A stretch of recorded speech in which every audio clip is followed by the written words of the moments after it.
Ito lalaki para, lalaking point of view naman. Ano pangalan? Bayani po. Bayani. Kayo po ba may anak at asawa? Wala po. Wala. Ever since mo. Uy, Bayani, asawa ka, lagot ka kay Marilyn.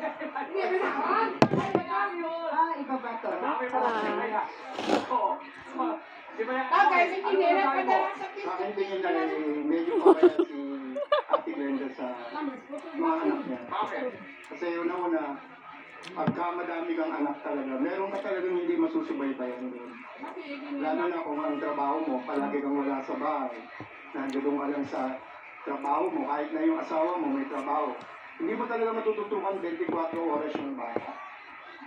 So, meron talagang pagkakataon na may malilihis doon, meron talagang may ibang magagawa yung bata na hindi mo alam. Ano may mga payo ba kayo kung anong dapat gawin? Siguro